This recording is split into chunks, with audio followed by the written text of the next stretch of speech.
Hello friends, narcissistic mother golden child daughter relationship பற்றி தான் இந்த பதிவில் பார்க்க போகிறோம். ஒரு நார்சிசிஸ்டிக் மதர் எதிர்பார்க்குற அந்த நார்சிசிஸ்டிக் சப்ளையை எந்த குழந்தை தாராளமாக கொடுக்குதோ அந்த குழந்தை கோல்டன் சைல்டு ரோலை ப்ளே பண்ணும். அதாவது அந்த நார்சிசிஸ்டிக் மதரோட மனசு கோணாமல் சந்தோஷப்படுத்துகிற விதமாக நடந்துக்கிற குழந்தை கோல்டன் சைல்டு பதவியில் நியமிக்கப்படும். ஆஸ் யூஷுவல் இந்த என்பிடி டைனமிக் படி இந்த கோல்டன் சைல்டை நார்சிசிஸ்டிக் மதர் தன்னோட எக்ஸ்டென்ஷனாக தான் பார்ப்பாங்க. இதில் ஒரு கசப்பான உண்மை என்னென்னா, ஸ்கேப்கோட் சைல்டை விட கோல்டன் சைல்டு ரோலை ப்ளே பண்ணுறது ரொம்பவே கஷ்டம். ஏன்னா அந்த கோல்டன் சைல்டு ரோலை ப்ளே பண்ணக்கூடிய அந்த குழந்தை தன்னோட சுயத்தை மொத்தமாக இழந்துடும். பொதுவாக நச்சுகளுக்கு சுயம்னு ஒன்று இருக்காது, அவங்க டெத் சோல்ஸ் மாதிரி இருப்பாங்கன்னு சொல்லுவோம் இல்லையா? அது இதனால தான் ஆரம்ப கட்டத்திலேயே ஒரு குழந்தையோட சுயம் கொல்லப்பட்டு அது வேற ஒருத்தரோட நிழலாக வாழ ஆரம்பிக்குது. அந்த கோல்டன் சைல்டுக்குன்னு சுய சிந்தனைகள், சுய கருத்துகள், சுய நம்பிக்கைகள் எதுவுமே இருக்காது. கோல்டன் சைல்டோட தனித்துவத்தை அந்த நார்சிசிஸ்டிக் மதர் டோட்டலாக எரேஸ் பண்ணிடுவாங்க. நார்சிசிஸ்டிக் மதரோட கருத்துகளையும் நம்பிக்கைகளையும் எந்த எதிர்கேள்வியும் கேட்காம அப்படியே ஏற்றுக்கிட்டு கீழ்ப்பணிஞ்சு நடக்க ஆரம்பிச்சிடுவாங்க. கோல்டன் சைல்டுக்குன்னு தனிப்பட்ட முறையில் எந்த எமோஷன்ஸும் இல்லாத வகையில் அவங்கள க்ரூம் பண்ணுவாங்க. கோல்டன் சைல்டோட எமோஷன்ஸ் எல்லாமே நார்சிசிஸ்டிக் மதரோட மூடை சார்ந்து தான் இருக்கும். அந்த கோல்டன் சைல்டுக்கிட்ட இருக்கிற திறமைகளுக்கான ஒட்டுமொத்த கிரெடிட்ஸும் அந்த நார்சிசிஸ்டிக் மதரையே போய் சேரும். அந்த திறமைகளுக்கான அங்கீகாரமோ இல்லை பாராட்டோ அந்த கோல்டன் சைல்டுக்கு கிடைக்காது. ஸோ தன்னோட திறமைகளை கூட அந்த நார்சிசிஸ்டிக் மதரை சந்தோஷப்படுத்துறதுக்காகவே இந்த கோல்டன் சைல்டு அர்ப்பணிக்கிற மாதிரி இருக்கும்.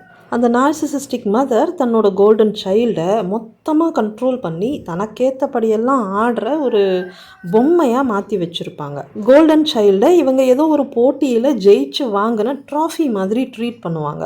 நார்சிசிஸ்டிக் மதரோட ட்ராஃபியாக இருக்கிறதுல அந்த கோல்டன் சைல்டும் பெருமைப்பட்டுப்பாங்க. கோல்டன் சைல்டு ரோலை ப்ளே பண்ணுற அந்த டாட்டருக்கு ஒவ்வொரு நிமிஷமும் அந்த நார்சிசிஸ்டிக் மதரை சாட்டிஸ்ஃபை பண்ண வேண்டிய ப்ரெஷர் இருந்துக்கிட்டே இருக்கும். அந்த நார்சிசிஸ்டிக் மதர் தம் மேலே வச்சுருக்கிற அந்த நம்பிக்கை எந்த இடத்துலையும் கெட்டு போகிற மாதிரி நடந்துடக்கூடாதுங்கிற ஒரு பயத்தோடவே அவங்க வாழ்ந்துட்டுருப்பாங்க.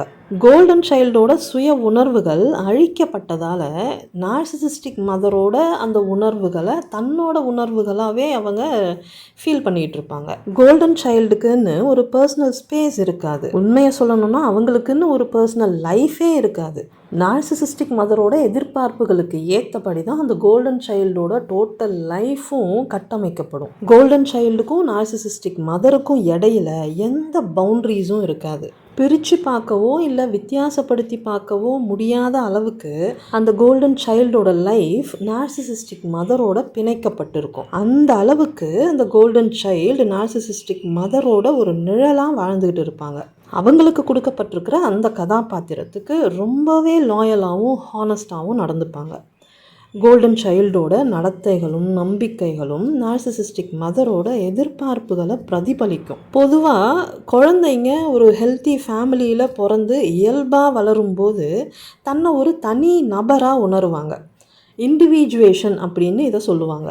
தன்னை ஒரு தனி நபராக உணரக்கூடிய இந்த உணர்வு கோல்டன் சைல்டுக்கு இருக்காது. அந்த உணர்வு குழந்தை பருவத்திலேயே அழிக்கப்படுறதுனால அவங்க அடல்ட் ஆன பிறகு கூட நார்சிசிஸ்டிக் மதரோட நிழலாகவே வாழ்ந்துக்கிட்டு இருப்பாங்க. ஸோ அந்த நார்சிசிஸ்டிக் மதரோட இல்லாஜிக்கல் ஃபேண்டசி வேர்ல்டை அப்படியே அக்செப்ட் பண்ணி வளர்றதால கோல்டன் சைல்டு நார்சிசிஸ்டிக் பர்சனாலிட்டியை டெவலப் பண்ணிப்பாங்க.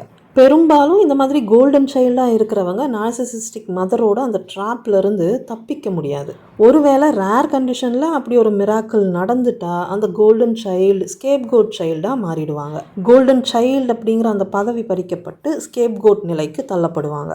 ஸோ நார்சிசிஸ்டிக் மதரோட எதிர்பார்ப்புகளை பூர்த்தி செய்கிற வரைக்கும் தான் கோல்டன் சைல்டு பதவியில் அவங்களால நீடிக்க முடியும். நார்சிசிஸ்டிக் மதரோட மனசில் இவங்களுக்கு கொடுக்கப்பட்டிருக்கிற அந்த சிம்மாசனத்தை தக்க வச்சுக்கிற போராட்டத்தில் இந்த கோல்டன் சைல்டு நார்சிசிஸ்டாகவே மாறிடுவாங்க. ஏன்னா கோல்டன் சைல்டாக இருக்கிற வரைக்கும் தான் அம்மாவோட அட்டென்ஷன் தம் பக்கம் இருக்கும். அவங்க மெச்சுக்கிற ஒரு மகளாக அவங்களால இருக்க முடியும். இல்லைன்னா ஸ்கேப்கோட் சைல்டு மாதிரி அவங்களோட கோவத்துக்கும் வெறுப்புக்கும் ஆளாகி கஷ்டப்பட வேண்டியதாக இருக்கும்.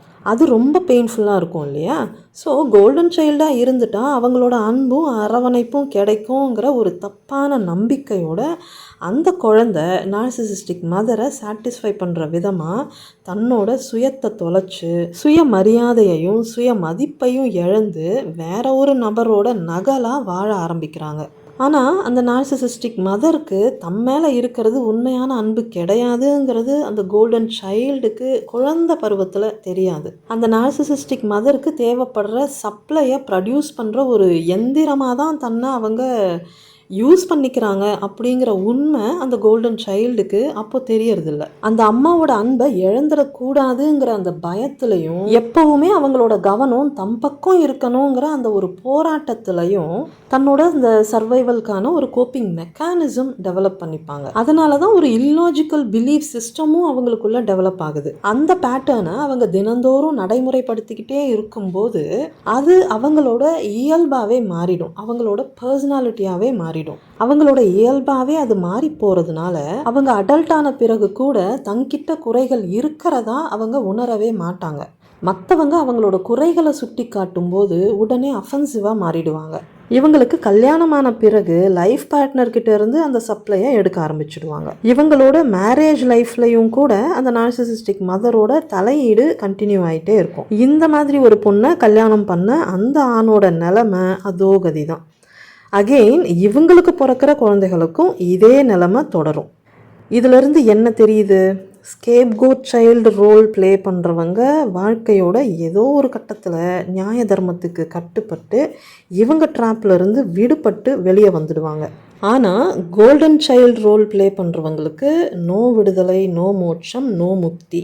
நார்சிசிசம்ங்கிற அந்த டிஸார்டரை அடுத்த தலைமுறைக்கு கடத்துகிற ஒரு சங்கிலி தொடராக இவங்க இருப்பாங்க. நீங்கள் என்ன ரோல் ப்ளே பண்ணிகிட்டு இருக்கீங்க?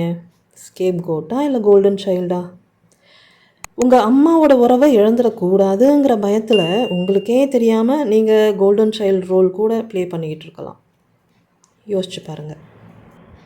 பத்திரமா இருங்க, பாதுகாப்பாக இருங்க, சந்தோஷமாக இருங்க. Bye friends.